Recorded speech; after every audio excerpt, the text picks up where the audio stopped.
chest region.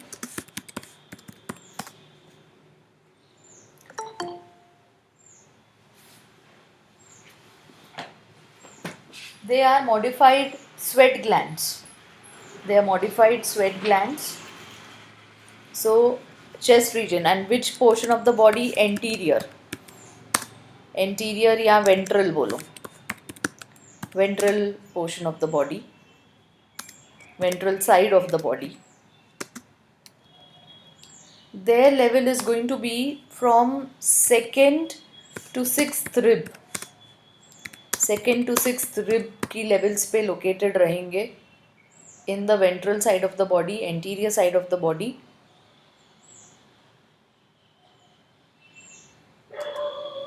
So of course lateral to sternum, because sternum is the midline bone. Sternum के right side and sternum के left side. So lateral to the sternum, the two mammary glands will be located. They are modified sweat glands. Modified sweat glands. And now, are they exocrine or endocrine? बोलो. इनके पास duct रहेगी कि नहीं रहेगी इनके secretions के लिए? Yes, because they are glands with ducts. They are glands with ducts. They will be exocrine glands. They are glands with ducts. They will be exocrine glands. Pectoralis muscle रहेगा यहाँ पे anterior chest region में, जहाँ से ये mammary glands का origin होगा. Anterior chest region और anterior thorax region बोलेंगे for your MCQs. Anterior thorax region, anterior chest region, mammary glands 2 in number. They will be present from the second to the sixth rib, lateral to the sternum on both the sides. They are modified sweat glands. They are exocrine glands. And pectoralis muscle को इनका attachment होगा. Okay. They start growing at what age in a female? At puberty. Yes. Start growing at puberty. Under the influence of which female sex hormone?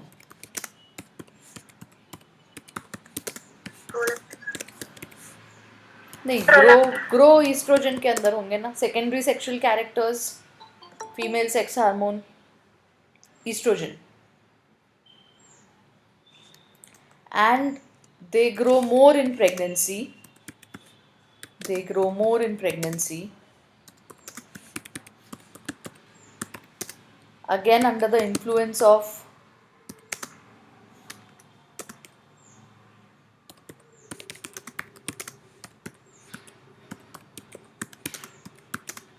estrogen as well as progesterone.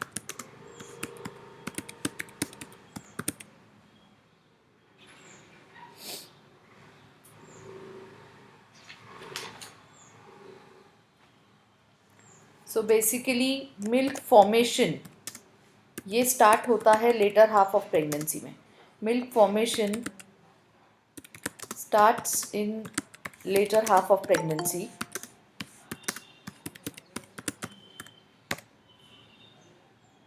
Milk formation starts in later half of pregnancy. And finally milk ejection. Milk ejection means coming out of milk.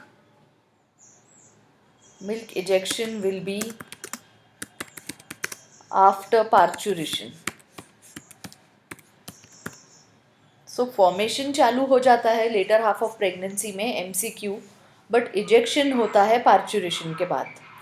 Means once the child is delivered, उसके बाद ejection होगा.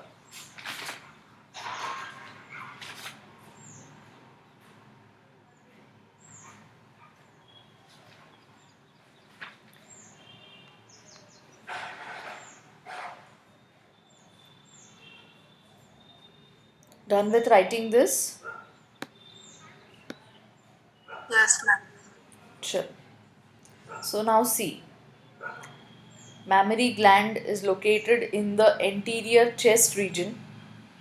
It will be attached to the chest wall through ligaments which are called suspensory ligaments. यहाँ पे suspensory ligament की labeling नहीं है. We will see, it will come in some other diagram. But अब कोई भी organ जैसे ये glands हैं, if they are on the chest region and they are coming anteriorly, body से बाहर आ रहे हैं, so they have to be supported by some ligaments. So mammary glands, they are attached to the chest wall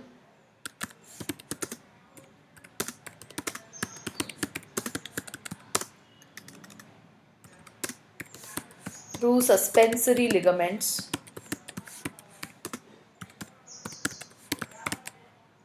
which are also called Cooper's ligaments.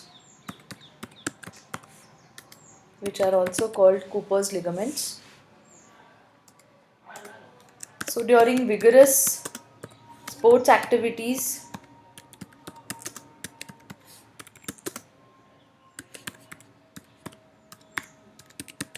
these ligaments can become loose if not well supported.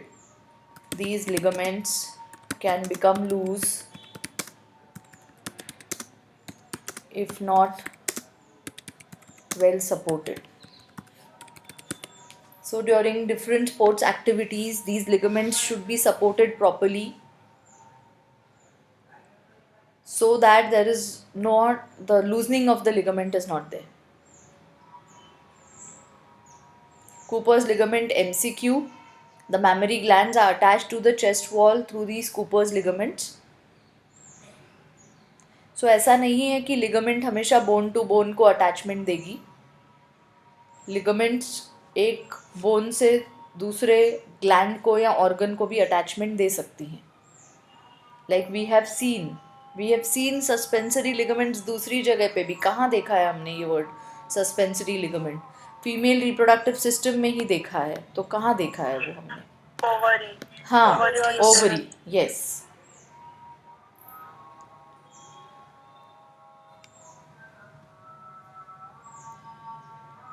So in this diagram, हम NCERT वाला diagram भी देखेंगे. The anterior chest wall will be shown, the ribs will be shown. ये देखो, ये एक rib है, ये दूसरी rib, तीसरी rib. So the ribs will be shown, anterior chest wall will be shown. उसके बाद pectoralis muscle, which is the muscle of this anterior thorax. और उसके बाद ये mammary gland. Now we know that mammary gland में बहुत सारा fat होता है. It is mainly a fatty structure which is going to have, तो fat है तो कौन सा tissue होगा? Which type of connective tissue will be present? Adipose connective tissue. Yes. So it will have a lot of adipose connective tissue.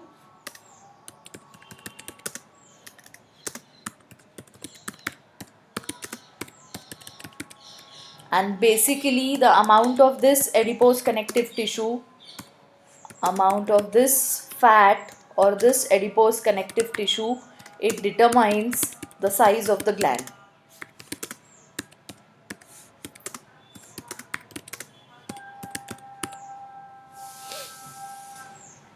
So these glands can be of variable size in variable females, in different females, and this adipose connective tissue is going to determine the size of the gland in a particular female. So this concludes that whether the glands are small or the glands are big enough, lactation capacity दोनों की same रहेगी. Because now we are going to see the internal structure. वो वाले glands, the actual structure which is going to produce milk is going to be same for all the females, but the amount of adipose connective tissue can be variable. So adipose connective tissue variable है तो size of the gland variable रहेगी. So lactation basically is what?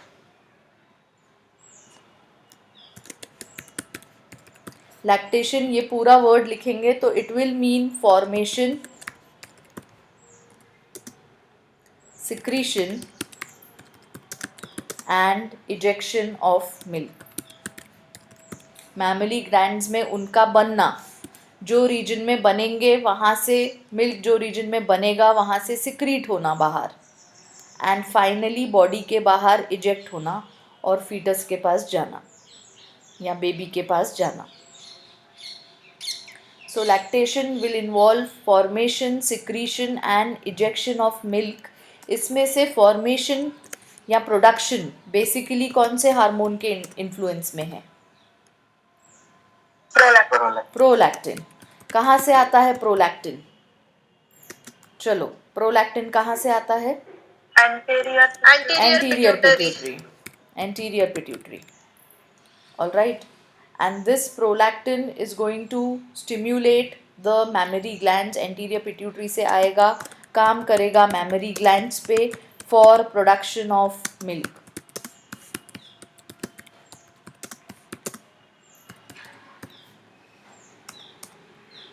तो what influences the formation of prolactin in the anterior pituitary? Prolactin का secretion anterior pituitary से हो, उसके लिए कौन ऊपर से सिग्नल देगा? Prolactin releasing hormone. हाँ, good. Who is producing prolactin releasing hormone? Hypothalamus. Yes, PRH from hypothalamus। अब याद करो, do we have inhibiting hormone for this?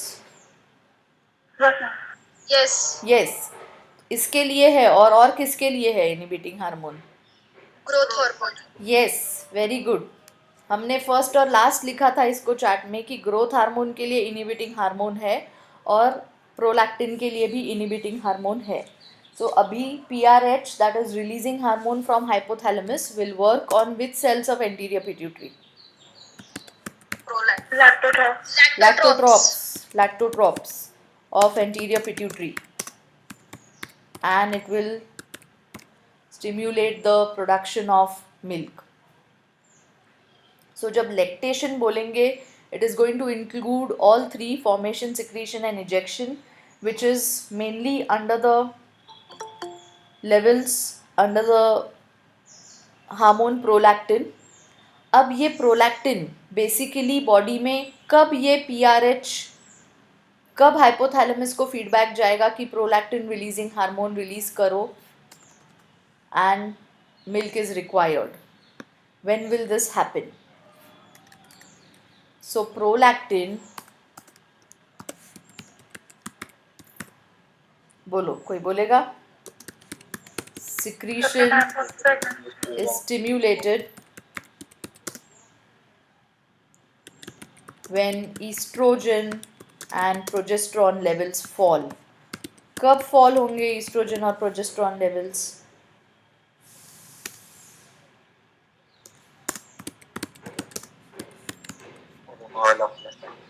Yes, very good। जब पार्चुरेशन होगा, डिलीवरी होगी। सो एक्चुअली फर्स्ट ट्राइमेस्टर के बाद कौन सिक्रीट कर रहा था estrogen progesterone? Which structure was?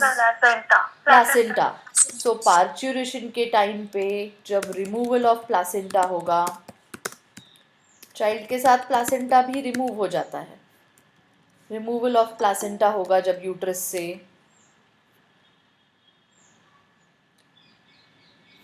तो प्रोजेस्ट्रॉन और ईस्ट्रोजन के लेवल्स फॉल हो जाएंगे। ये केस तो जब प्रेगनेंसी नहीं होती है तब भी होता है। प्रोजेस्ट्रॉन ईस्ट्रोजन के लेवल्स कम होते हैं तब मेंस्ट्रुअल साइकिल स्टार्ट हो जाती है, मेंस्ट्रुएशन फेज स्टार्ट हो जाता है मेंस्ट्रुअल साइकिल का। सो डिलीवरी के टाइम पे भी जब प्लासेंटा निकल जाएगा, प्रोजेस्ट्रॉन ईस्ट्रोजन कम हो जाएंगे क्योंकि प्लासेंटा निकल गया है। अदरवाइज क्यों कम होते हैं प्रोजेस्ट्रॉन ईस्ट्रोजन के लेवल्स? व्हेन फर्टिलाइजेशन नहीं हुआ है फिर भी प्रोजेस्ट्रॉन का लेवल कम होता है। क्यों कम होता है? क्योंकि एग अनफर्टिलाइज्ड। हाँ, एग अनफर्टिलाइज्ड है तो क्या क्या डीजनरेट हो जाएगा जो प्रोजेस्ट्रॉन प्रोड्यूस कर रहा था? Corpus luteum. Yes, corpus luteum degenerate हो जाएगा। लेकिन अगर एग फर्टिलाइज हुआ तो कॉर्पस लुटियम की लाइफ चलती है till the first trimester of pregnancy. Second trimester से उसका रोल प्लासेंटा ले लेता है. So placenta was secreting these hormones progesterone oestrogen. जैसे ही डिलीवरी हो गई बेबी के साथ प्लासेंटा भी निकल आएगा, उसके बाद एंडोमेट्रियम ब्लीडिंग में पूरा. रिमूवल ऑफ प्लासेंटा से ईस्ट्रोजन प्रोजेस्ट्रॉन जब कम होगा वो स्टिम्युलेट करेगा प्रोलैक्टिन सिक्रीशन को. वो स्टिम्युलेट करेगा और ज़्यादा प्रोलैक्टिन सिक्रीशन को, बिकॉज अब डिलीवरी हो गई है. डिलीवरी हो गई है तो अब तो मिल्क चाहिए ही चाहिए for the child. So this process of milk secretion is called lactogenesis. Lactogenesis. Genesis is formation, lacto is milk because of the lactose in milk. Lactose is the sugar in milk. So lactogenesis, this process is lactogenesis. तो फिर milk ejection किसकी वजह से होता है? Yes, milk ejection oxytocin की वजह से होगा. वी हैव रफली सीन ऑल दिस, हम अभी कंबाइन कर रहे हैं उसको. सो ऑक्सीटोसिन कहाँ से रिलीज होगा? हाँ, और कहाँ प्रोड्यूस होगा? यस, रिलीज होगा पोस्टीरियर पिट्यूटरी, प्रोड्यूस होता है हाइपोथैलेमस में. Oxytocin is also called birth hormone. It is also called Pitocin. yes.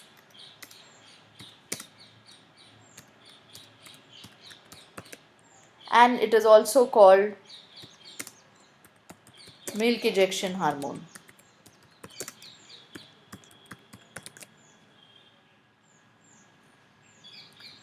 So ये स्टिम्युलेट करेगा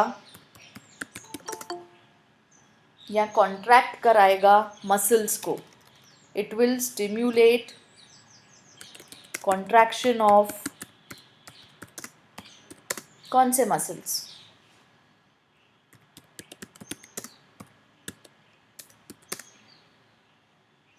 mammary glands. It will stimulate contraction of the mammary glands so that the milk comes out from the gland. Milk ejection. Milk ejection hormone is oxytocin. It is called birth hormone because uterus के muscles को भी contract करता है so that the child comes out. And इसका role parturition पे ख़त्म नहीं होता है. ऑक्सीटोसिन का रोल MCQ. ऑक्सीटोसिन का रोल पार्चुरेशन पे ख़त्म नहीं होता है. ये लगता है पार्चुरेशन के बाद भी, because this is going to stimulate the mammary glands, contraction of the mammary glands, so that the milk is ejected out.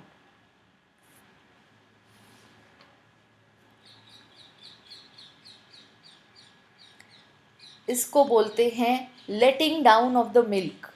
मतलब milk will come out from the gland. It is called letting down of milk. Letting down of milk from the gland. ये stimulate होता है दो चीज़ों से.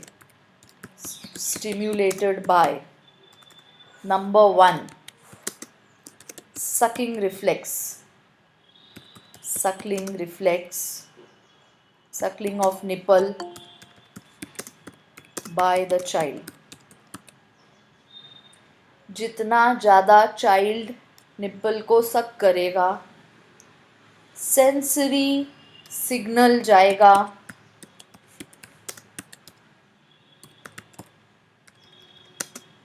Hypothalamus को.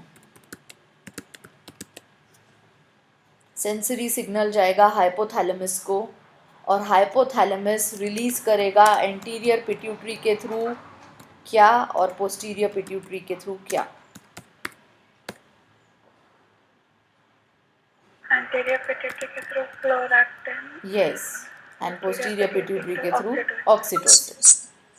मतलब जितना ज़्यादा चाइल्ड सकल कर रहा है निप्पल को, now this nipple it is going to have these receptors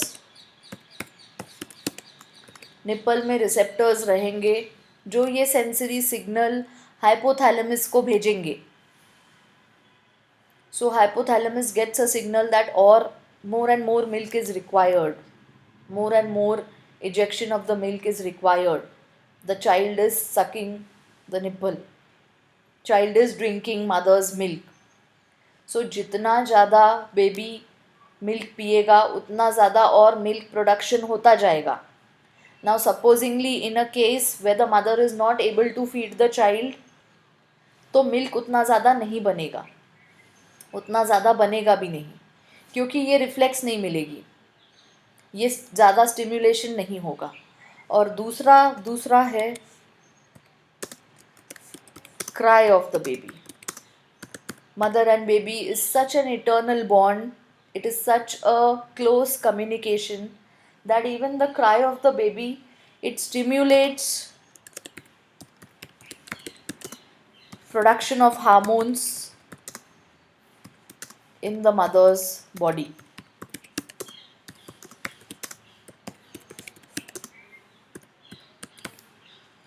So the cry of the baby is going to be closely associated with the mother, and it is going to stimulate production of hormones. Now whenever the baby is crying, the mother will feel that the baby is hungry, so it is going to stimulate the production of these hormones in the mother's body. इसीलिए ये पूरे process of lactation को बोलते हैं neuro endocrine mechanism, because nervous system भी involve है, receptors जाते हैं, नर्वस सिस्टम भी इन्वॉल्व है और हार्मोन्स भी इन्वॉल्व हैं. So it is a neuro endocrine mechanism. MCQ.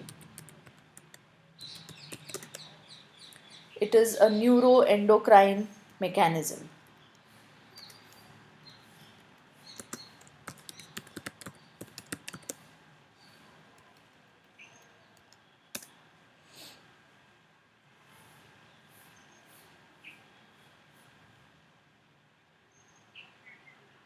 Ma'am वो एंटीरियर पिट्यूटरी और पोस्टीरियर पिट्यूटरी के वहाँ पे क्या? एंटीरियर पिट्यूटरी के यहाँ पे प्रोलैक्टिन, पोस्टीरियर पिट्यूटरी के यहाँ पे ऑक्सीटोसिन. ये समझेगा बेटा, जब हार्मोनल कोऑर्डिनेशन हो जाएगा आपका अच्छे से, तब ये इजीली समझ जाएगा.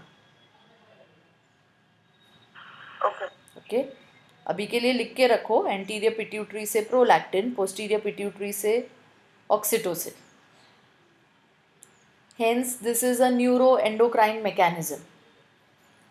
So now we had seen first milk क्या रहेगा? What is the first milk called? Cholesterol. Yes, it is. It contains which antibodies? IgA. Yes, correct. IgA antibodies, which gives passive immunity. Passive मतलब हम दे रहे हैं बाहर से immunity.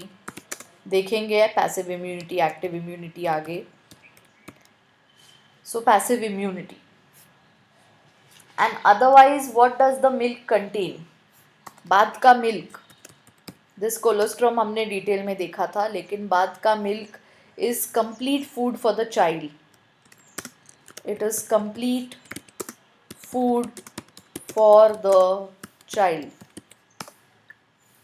It's complete food for the child. It will have water, minerals, milk proteins,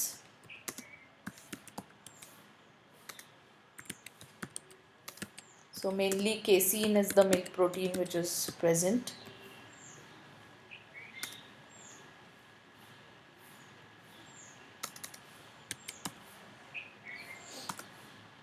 It will have sugars, that is carbohydrates, so it will have sugar, that is lactose,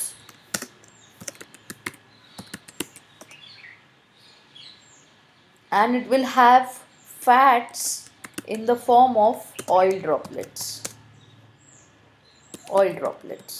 So this milk is going to be a complete food for the child. बच्चे को और कुछ नहीं भी दिया और सिर्फ milk दिया तो सारी रिक्वायरमेंट्स फुलफिल हो जाती हैं. It is going to be the complete food for the child. And अब ये कंप्लीट फूड के साथ एक वर्ड आता है which is galactogenesis. Galactogenesis. So now what is galactogenesis? Maintenance of continuous milk production.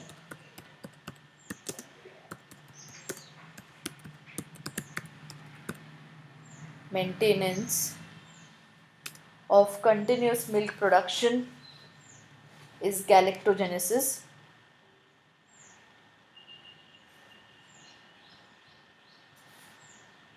इसमें बाकी हार्मोन्स भी हेल्प करते हैं.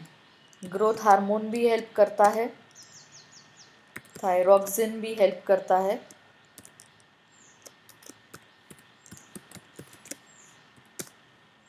और कॉर्टिसोल भी हेल्प करता है. Not in detail for you कि ये कैसे हेल्प करते हैं, but galactogenesis is a word which you will see in MCQs. सो ये मेंटेनेंस करता है कि कंटिन्यूस मिल्क प्रोडक्शन चलता रहे.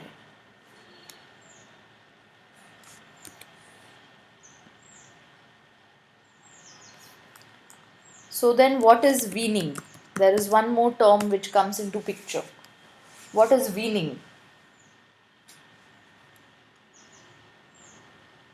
A mother's milk is replaced by solid food Yes. after some. When the mother's milk is gradually replaced, एक ही दिन में नहीं बंद कर देते हैं.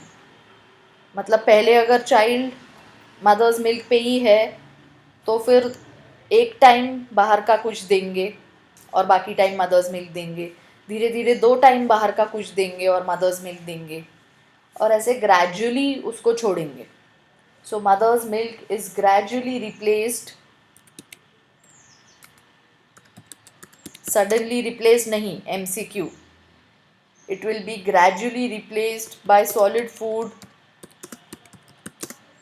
या outside food after some months. This process Ma'am, is around called 6 months. weaning. हाँ, around 6 months. But अभी ऐसा हो गया है कि लिखते नहीं है 6 months because various conditions में mothers can start weaning कभी भी. Like some mothers can start weaning around 2.5 months, around 3 months. Yes, but the ideal time जब exclusive breastfeeding होना चाहिए. Exclusive means without any solid food. Exclusive feeding रहना चाहिए for the child. The ideal time is 6 months.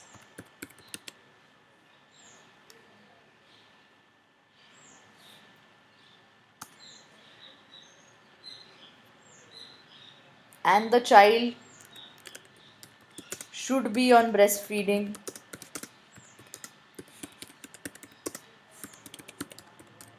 till 2 years of age.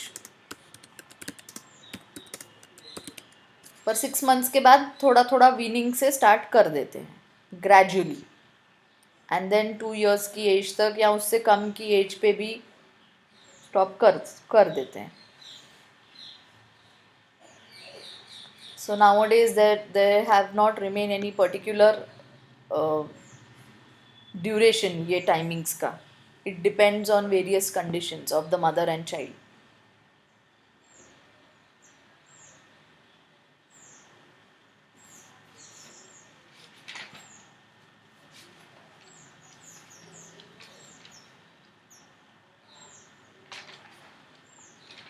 So the mammary gland is going to be divided. अगर हम externally देखें तो mammary gland को divide करेंगे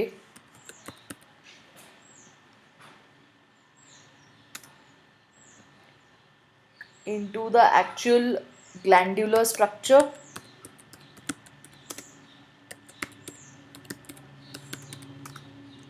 areola, and the nipple. Actual glandular structure, then the pigmented area, circular pigmented area. Areola is the dark circular pigmented area around the nipple. dark circular pigmented area around the nipple. Areola पे एक MCQ है that this areola it contains sebaceous glands. तो यहाँ पे confuse नहीं होना है. Mammary glands are modified sweat glands, but that areola is going to have some sebaceous glands which make oil.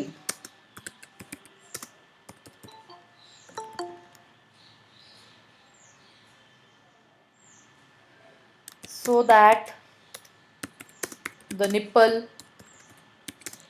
is not dried and cracked when the child is feeding.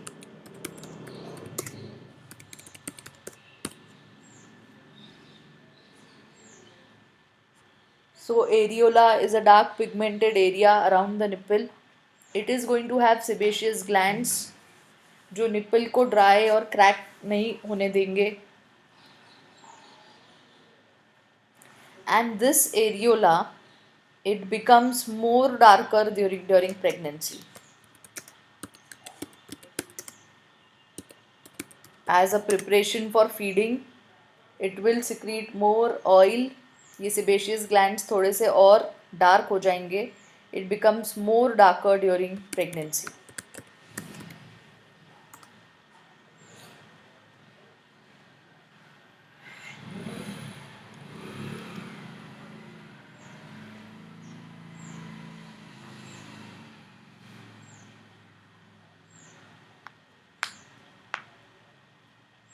Sure. Now let us actually see. See, this is the areola, this dark pigmented area, and this is the nipple. This is the actual glandular tissue. So ये इसके अंदर fat तो रहेगा ही. We spoke this yellow one is fat. Fatty tissue रहेगा. Alright. और उसके अलावा ये वाले lobes रहेंगे जिनको बोलते हैं mammary lobes.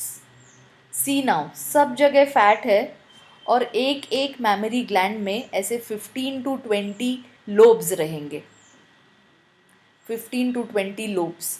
इनमें से डक्ट्स निकलेगी जो मिल्क लेके आएगी और फाइनली यहाँ से निपल पे ये डक्ट्स की ओपनिंग रहेगी. So nipple is going to have openings of the ducts. They are very minute openings. So you can write it down over here. Nipple will have the openings of the ducts.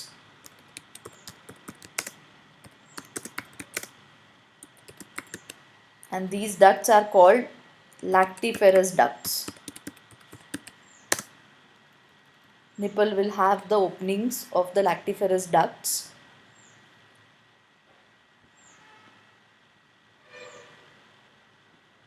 So each mammary gland will have 15 to 20 mammary lobes. और एक एक lobe बहुत सारे lobules से बना होगा. So basically each mammary gland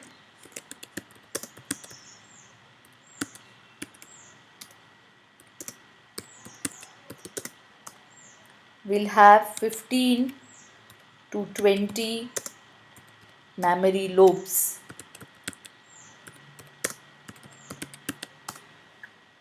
और ये mammary lobes के अंदर आप लोग डाउन एरो डाल के लिखो.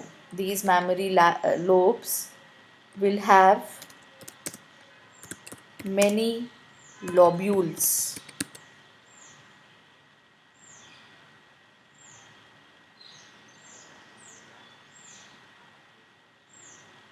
And these lobules they will have the milk secreting structure that is called alveoli.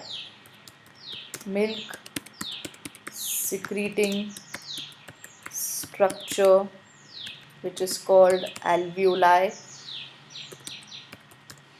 So basically alveoli का epithelium secrete करता है milk.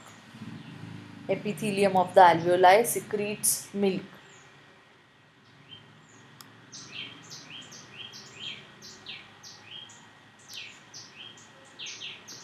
So see now, all these are lobes.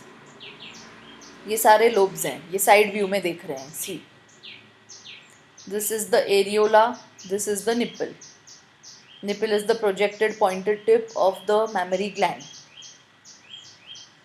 from where actually the milk will come out. Now this is going to have adipose tissue और ये सारे lobes और ये lobes से ये ducts आएंगी, बहुत सारी ducts आएंगी जो यहाँ आके converge होगी, because ये area बड़ी है देखो. So यहाँ से सारी ये center पे आ रही है, तो हम बोलेंगे converge, they will converge at the nipple. Diverge नहीं, अगर diverge बोला तो ये बाहर ऐसे spread out होंगे, but they are not diverging.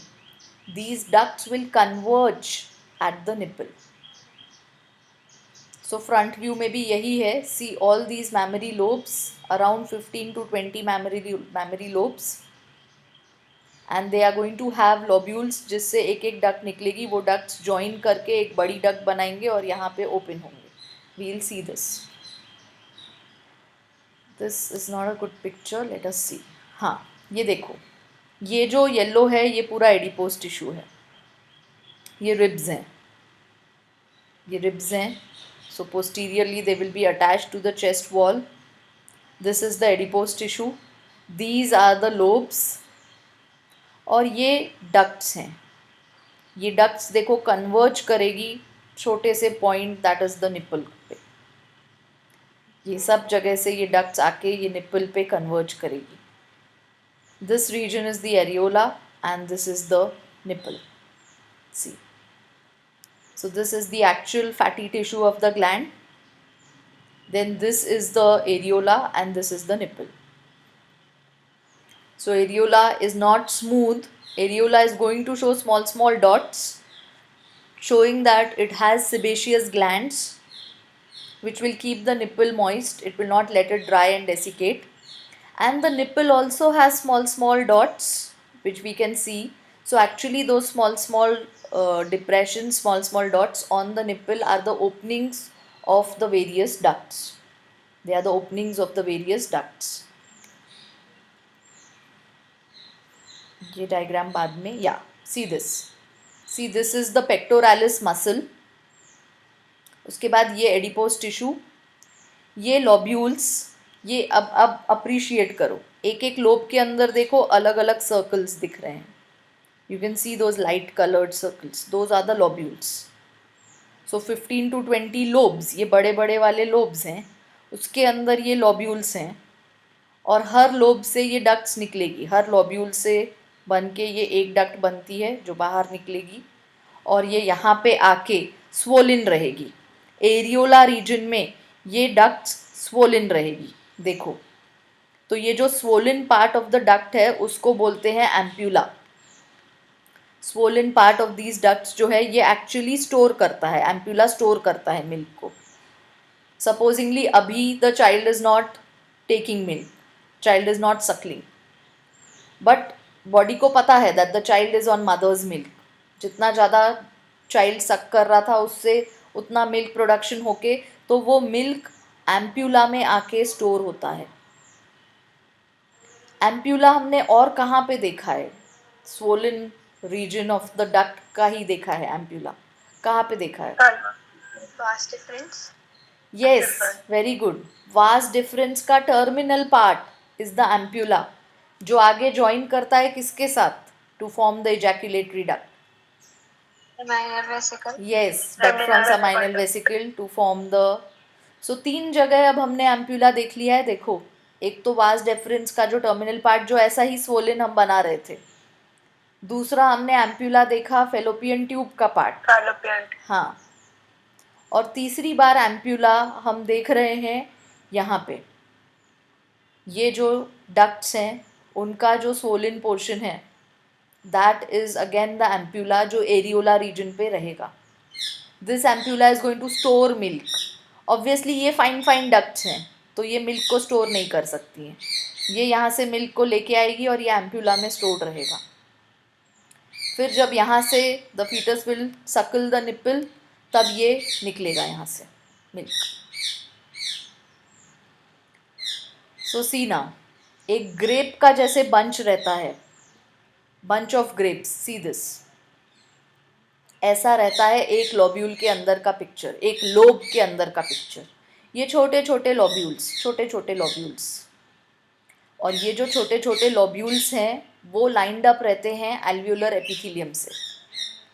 So epithelium of the alveoli secretes milk, और ये लॉब्यूल की लूमन में स्टोर करके रखता है।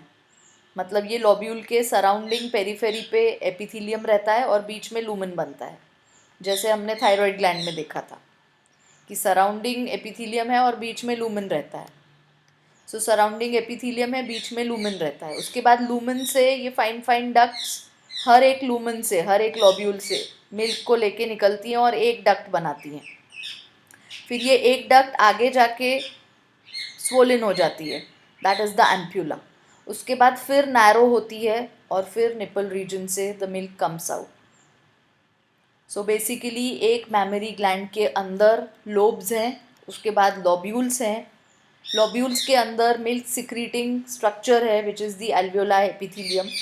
यहाँ से मिल्क स्टोर होगा लूमेन ऑफ एल्वियोलाई में। लूमेन ऑफ एल्वियोलाई बोलो या लूमेन ऑफ लॉब्यूल बोलो, एक एक लॉब्यूल के लूमेन में मिल्क स्टोर होगा। उसके बाद जाएगा, एल्वियोलाई के बाद जाएगा milk into the memory tubules. तो छोटी छोटी जो डक्ट्स निकलती हैं, memory tubules, these are the ducts from each lumen। ये जॉइन होके आगे बनाएंगे एक बड़ी मैमरी डक्ट। ये छोटी छोटी मैमरी ट्यूब्यूल्स जो एक एक लूमेन से निकल रही है मिलके बनाएगी मैमरी डक्ट। ये बड़ी मैमरी डक्ट बनाती है memory ampulla which is the swollen portion of mammary duct is mammary ampulla। swollen portion of mammary duct is mammary ampulla, और ये आगे फिर से नैरो होके ओपन होगा into lactiferous ducts। lactiferous duct।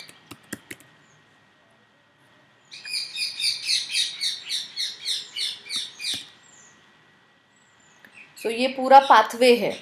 If you want you right one structure और down arrow दे के लिखो ये फ्लो चार्ट फॉर्म में। मतलब मैमरी लोब्स पहले, उसके बाद लोब्स के अंदर बहुत सारे लॉब्यूल्स, एक एक लॉब्यूल में एल्वियोलर एपिथीलियम रहेगा जो सिक्रीट करेगा मिल्क। तो एपिथीलियम उसकी बाउंड्री पे रहेगा और फिर लूमेन में मिल्क आता जाएगा। सो लूमेन ऑफ एल्वियोलाई से ये मिल्क निकलेगा मैमरी टिब्यूल्स में which are duct from each lumen. Mammary duct, so many mammary tubules will form this mammary duct। mammary tubules fuse to form this mammary duct। उसके बाद mammary duct swollen हो जाएगी। swollen part of the mammary duct is mammary ampulla, और उसके बाद वो nipple पे फिर से thin ducts में open होगा, that will be the lactiferous duct। This lactiferous duct will open, आगे अभी will open at the nipple।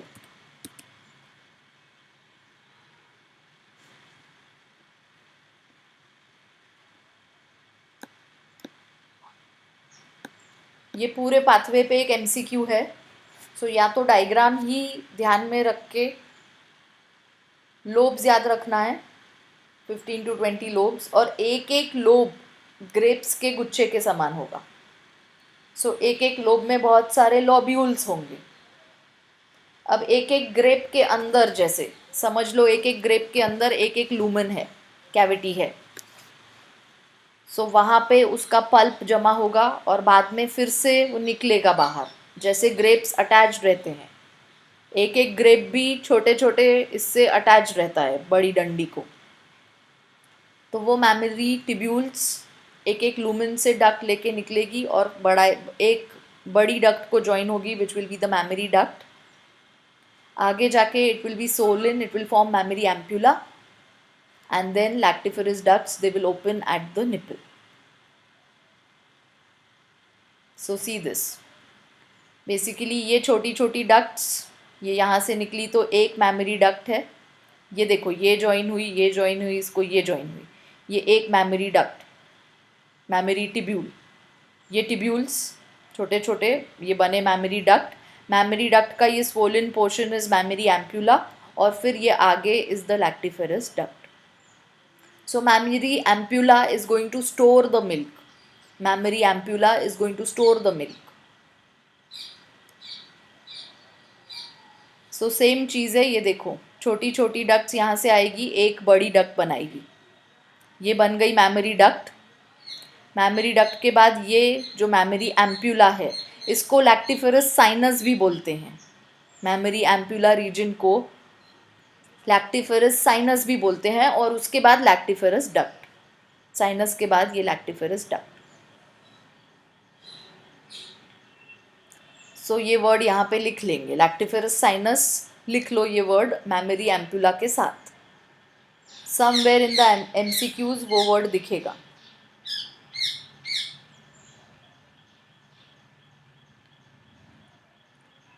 Yes, this diagram is showing suspensory ligaments. See, these are the ligaments which will hold it to the pectoralis muscle. इसको fall नहीं होने देंगे पूरा gland को. They will hold it to the muscle, to the chest wall. So these are the suspensory ligaments. What is the other name to these suspensory ligaments? बोलो. हमने discuss किया अभी. What is the other name to these suspensory ligaments? Cooper's ligaments. MCQ है ये Cooper's ligament. इसको याद रखो.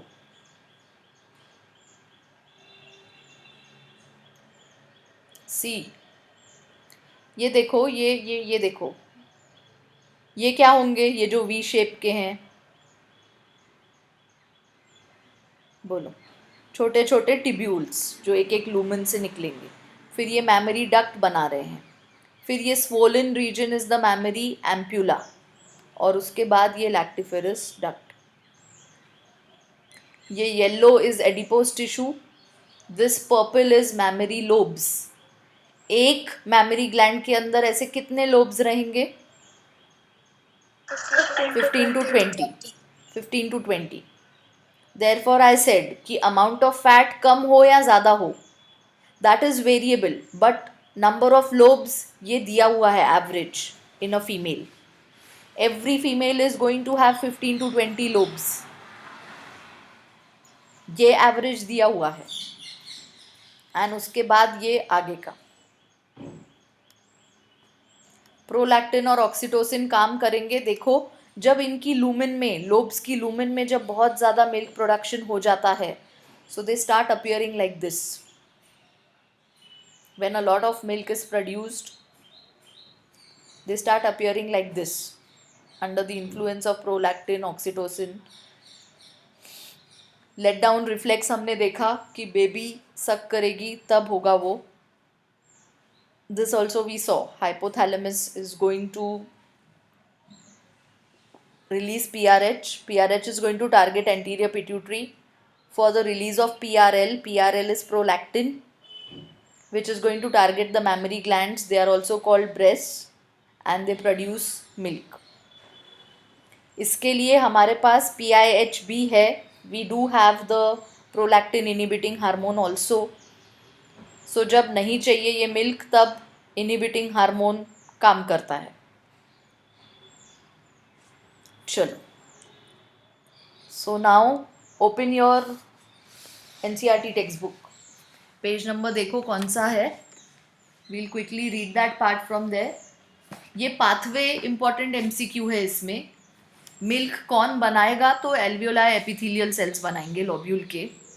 उसके बाद लूमेन में आएगा और लूमेन से फिर छोटे छोटे मैमरी टिब्यूल्स में, टिब्यूल्स मिलके डक्ट बनाएंगे. डक्ट का सोलन पोर्शन एम्प्यूला होगा और एम्प्यूला से रिलीज होगा बाहर फिर से लैक्टिफेरस डक्ट में.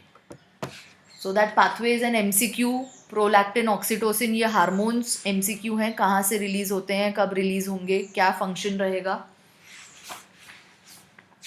सी पेज नंबर 46.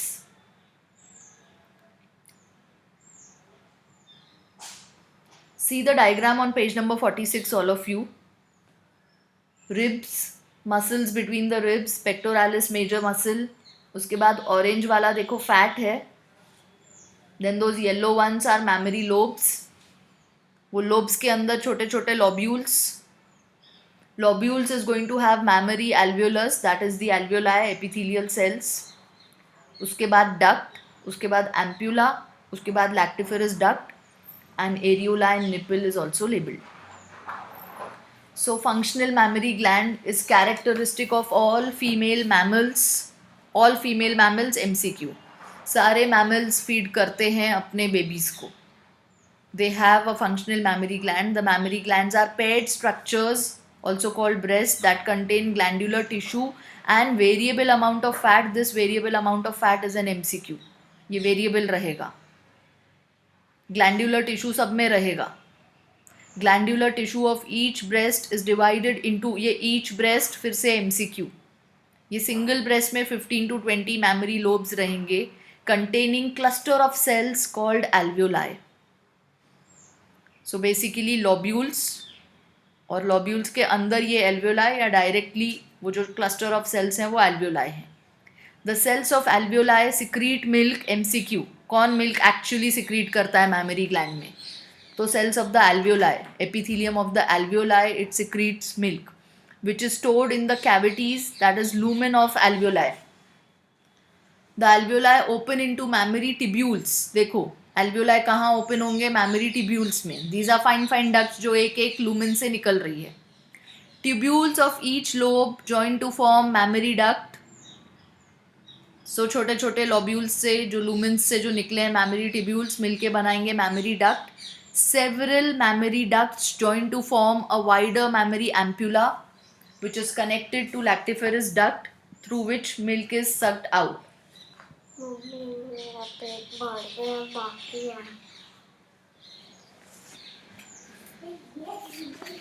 सो पाथवे पे ये MCQs हैं. कौन क्या बनाएगा, that is important. And prolactin और ऑक्सीटोसिन के फंक्शंस, कहाँ से सिक्रीट होते हैं, कहाँ से रिलीज होते हैं. And cry and sucking reflex which is going to stimulated. All these are MCQs with this part. Weaning is also an MCQ.